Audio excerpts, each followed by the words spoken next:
Pemirsa, kali ketiga sidang paripurna DPRD Prabu Muli tidak kuorum alias tidak dihadiri oleh separuh lebih anggota Dewan. Akibatnya sidang paripurna akan kembali dijadwalkan ulang. Menyikapi hal ini, Wali Kota Prabu Muli Ridho Yahya merasa enjoy.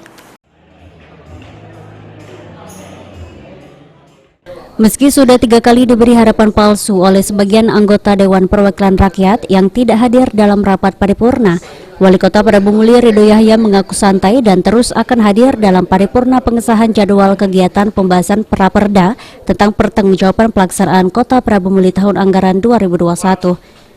Dalam kesempatan ini, Ridho Yahya berpesan kepada anggota Dewan yang tidak hadir untuk merenung karena kedatangan ke rapat paripurna sebagai wakil rakyat bukan urusan pribadi.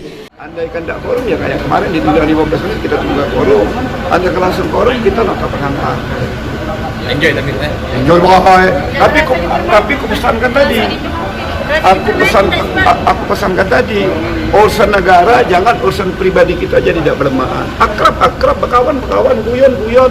Tapi urusan negara itu beda lagi posisinya.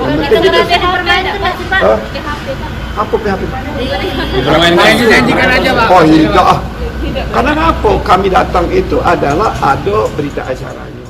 Sementara itu, Ketua DPRD Kota Prabu Muli Sutarno mengatakan anggota DPRD yang tidak hadir karena sejumlah anggota Dewan yang masih melaksanakan ibadah haji dan menjalani operasi.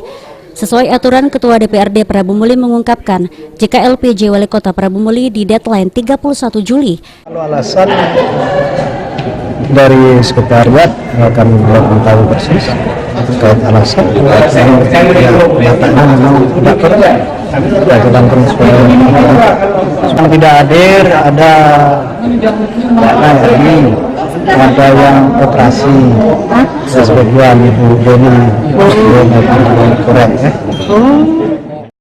Sebelumnya, paripurna pertama yang dijadwalkan 15 Juni 2022 terpaksa ditunda karena hanya dihadiri 2 anggota DPRD, yaitu Ketua dan Wakil Ketua 1 DPRD. Beni Firdaus, PAL TV.